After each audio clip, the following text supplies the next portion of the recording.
तो अगर आप इंडिया से यूके आना चाहते हो बट ना तो आपके पास कोई क्वालिफिकेशन है ना ही कोई एक्सपीरियंस और इंग्लिश टेस्ट में भी फेल होने का डर है, तो क्या कोई रास्ता है जिससे आप इंडिया से यूके आ सकते हो? तो आंसर है यस। आप आ सकते हो सीजनल वर्क वीज़ा में 6 महीने के लिए। तो इस वीज़ा के लिए ना तो आपको डिग्री शो करना है, ना ही कोई इंग्लिश टेस्ट देना है और ना ही कोई एक्सपीरियंस की ज़रूरत है। तो आज की वीडियो में मैं इसका सारा प्रोसेस बताऊंगी, कौन कौन आ सकता है वो बताऊंगी, जॉब कैसे सर्च करना है, वीज़ा कैसे अप्लाई करना है और टोटल कॉस्ट कितना होगा। हे एवरीवन, मेरा नाम है मौसमी, मैं यूके में रहती हूँ और मैं यूके की जॉब, ट्रैवल और स्टडी पे इंफॉर्मेटिव वीडियो बनाती हूँ। तो सबसे पहले समझते हैं कि ये सीजनल वर्क वीज़ा आखिर है क्या। तो ये ना एक टाइप का अनस्किल्ड वर्क वीज़ा है और एक टेम्पररी वीज़ा है। इसका मतलब ये है कि इसके लिए ना तो आपको कोई डिग्री शो करनी है, ना ही कोई एक्सपीरियंस चाहिए, क्योंकि ये अनस्किल्ड कैटेगरी में आता है, इसलिए आपको इंग्लिश टेस्ट भी नहीं देना है। तो इस वीज़ा में अगर आप यूके आते हो तो आपको किस टाइप का काम करना पड़ेगा? तो आपका काम होगा related to horticulture, poultry, fruit picking, vegetable picking, packing. तो एक्चुअली क्या है ना, इंडिया में लाइक जैसे लोकल मंडी में बहुत सब्जी मिलती है और ऐसे खुले में सब्जी लेते हैं, आलू, टमाटर, प्याज।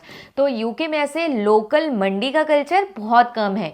किसी किसी प्लेस में है, लेकिन ऐसे डेली मंडी में जाके कोई सब्जी नहीं लेता। यहाँ पे जो सुपर स्टोर है वहाँ से जाके सब सब्जियाँ उठाते हैं और वहाँ पे जैसे कि आपका आलू हो गया, प्याज हो गया, टमाटर हो गया या फिर चिकन, मटन, सारी चीज़ें पैकिंग किया हुआ मिलता है। तो ये सारे के लिए बैकग्राउंड में जो लोग काम करते हैं ना, उस काम के लिए लोग चाहिए। तो यहाँ पे लेबर की बहुत शॉर्टेज है इस फील्ड के लिए, इसलिए 2023 के इनिशियली यूके गवर्नमेंट ने अनाउंस किया था कि उनको चाहिए होगा 45,000 लेबर इसमें काम करने के लिए और 2024 में भी 45,000 लोग चाहिए होंगे इस कैटेगरी में काम करने के लिए। और अगर डिमांड फुलफिल नहीं होता है तो ये ओपनिंग और भी ज़्यादा बढ़ सकती है और एडिशनली पोल्ट्री के सेक्शन में 2,000 लोग चाहिए होंगे। अब नेक्स्ट समझते हैं कि इसकी एलिजिबिलिटी क्राइटेरिया क्या है, क्या हर कोई अप्लाई कर सकता है? तो इसके लिए बहुत मिनिमल एलिजिबिलिटी है।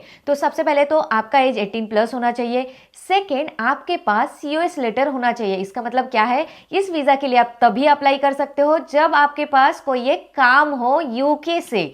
मतलब सबसे पहले आपको एक जॉब लगाना होगा और यहाँ का कोई एम्प्लॉयर आपको बोलेगा कि हाँ, ये बंदा मेरे पोल्ट्री फार्म में या फिर मेरे फार्म में आके 6 महीना काम करने वाला है, तो वो आपको एक लेटर प्रोवाइड करेंगे जिसको बोलते हैं COS लेटर। और थर्ड, आपके अकाउंट में चाहिए होगा 1250 पाउंड। तो अब नेक्स्ट समझते हैं कि इसका प्रोसेस क्या है और आपको अप्लाई कैसे करना है। तो मैं हर एक स्टेप को आपको अच्छे से समझाने की ट्राई करती हूँ।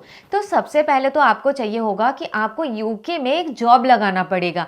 बिना जॉब के वीज़ा के लिए अप्लाई नहीं कर सकते हो। तो जॉब कैसे लगेगा वो मैं थोड़ी देर बाद आपको समझाने वाली हूँ कि कैसे और कहाँ पे अप्लाई करना है। सेकंड, जैसे ही आपका जॉब लग जाएगा तो जहाँ पे आपका जॉब लग रहा है ना, वो एम्प्लॉयर आपको एक लेटर प्रोवाइड करेगा, उसको बोलते हैं COS लेटर। उसमें सारी चीज़ें मेंशन होगी कि आपका नाम क्या है, आपको कितनी सैलरी प्रोवाइड होगी, आप कितने महीने के लिए वो आपको जॉब दिला रहे हैं, ऐसे ऐसे करके बहुत सारे डिटेल्स होंगे, प्लस एक नंबर होगा, उसको बोलते हैं COS का रेफरेंस नंबर। जैसे ही आपको COS मिल जाता है उसके बाद आपके अकाउंट में 1270 पाउंड्स होना चाहिए, 1,30,000।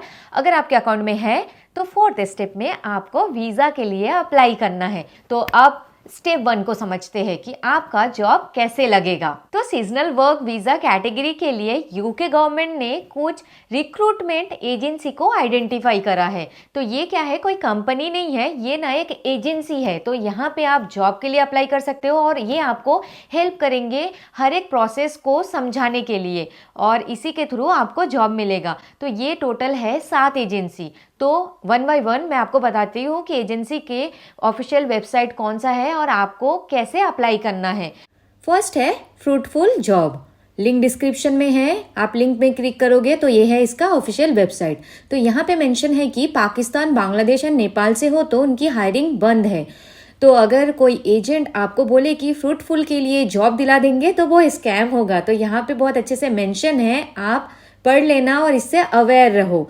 तो अगर आप इंडिया से हो तो अप्लाई कर सकते हो। यहाँ पे सारा डिटेल है सीजनल वर्कर स्कीम का। ये है एग्रीकल्चर सेक्टर और इस टाइप का जॉब आपको मिलेगा, जैसे कि हार्वेस्टिंग, ड्राइविंग, डेयरी, पोल्ट्री। ये है हॉर्टिकल्चर सेक्शन। तो अगर आप जॉब अप्लाई करना चाहते हो तो आपको जॉब सीकर सर्विस पे क्लिक करना होगा एंड ये है इनका ईमेल आईडी। आपको बस अपनी सीवी इनके ईमेल एड्रेस पे सेंड करनी है। नेक्स्ट है कॉन्कॉर्डिया, ये है सीजनल वर्कर का सेक्शन। क्लिक करोगे तो आपका आ जाएगा इस सेक्शन में और ये है जॉब अप्लाई करने का स्टेप। तो सबसे पहले तो आपको अपनी कंट्री के किसी एजेंट से कांटेक्ट करना है, देन वो आपके लिए जॉब सर्च कर देंगे। देन कॉन्कॉर्डिया COS इशू करेगी, देन आपका एजेंट ही आपके लिए वीजा के लिए असिस्ट करेंगे। नेक्स्ट है री रिक्रूटमेंट। तो ये चीज याद रखो कि ये बस पोल्ट्री वीजा इशू करेगा, हॉर्टिकल्चर और एग्रीकल्चर सेक्शन में नहीं। तो अप्लाई कैसे करना है? अप्लाई करने के लिए आपको अपनी CV इस ईमेल आईडी में सेंड करनी है। उसके बाद री रिक्रूटमेंट टीम से कोई एक मेंबर आपको कांटेक्ट करेंगे। तो इसके लिए क्या एक्सपीरियंस चाहिए? नहीं। और क्या आप अपना काम चूज कर सकते हो? यस। और उसके बाद लास्टली कि ये किसी अदर सेक्टर के लिए भी वीजा प्रोवाइड करती है क्या? तो आंसर है नहीं, ये ओनली पोल्ट्री के लिए ही वीजा प्रोवाइड करती है। नेक्स्ट है इथेरो स्ट्रेटेजिक स्टाफिंग।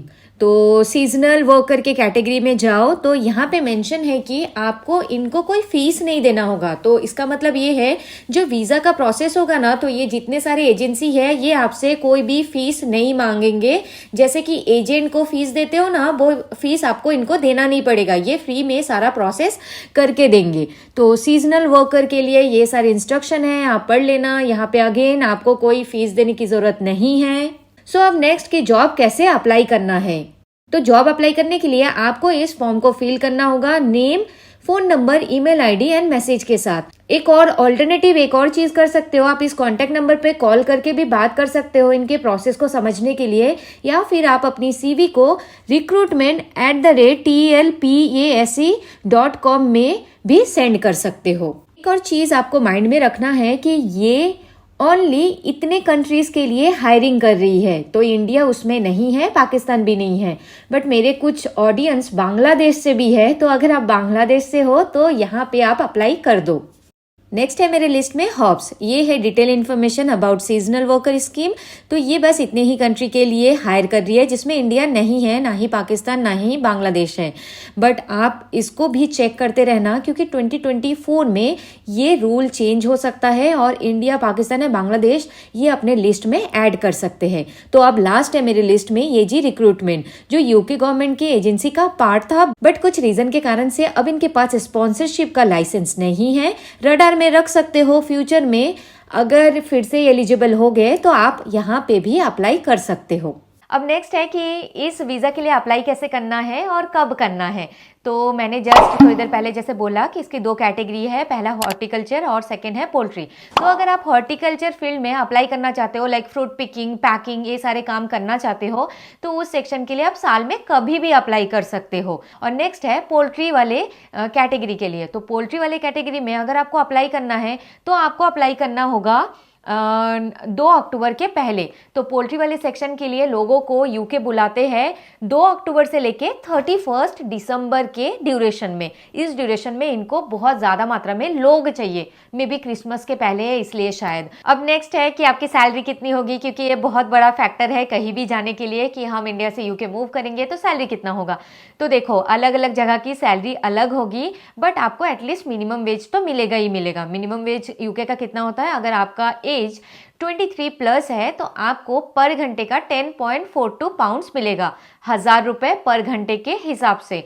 तो आप अगर 40 घंटा काम कर रहे हो हफ्ते का, तो आप खुद हिसाब कर लो कि आप कितना अर्न करोगे। अब नेक्स्ट है कि वीज़ा का फीस कितना होगा। तो सबसे पहले तो देखो मैंने आपको बोला कि बैंक अकाउंट में आपको 1270 पाउंड्स रखने होंगे, 1,30,000। एंड नेक्स्ट आपको चाहिए होगा वीज़ा का फ़ी। तो इसके वीज़ा का फ़ी है 259 पाउंड्स। ओके, तो आप समझते हैं सबसे इम्पॉर्टेंट पॉइंट कि आपको आना चाहिए या नहीं आना चाहिए। आप इंडिया में जॉब कर रहे हो तो वो छोड़ के यूके आना चाहिए, नहीं आना चाहिए। तो देखो सिंपल सा आंसर है, अगर आप इंडिया में भी अनस्किल्ड जॉब कर रहे हो और आपकी सैलरी कुछ खास नहीं है तो आपको बिना कुछ सोचे अप्लाई करना चाहिए। क्यों?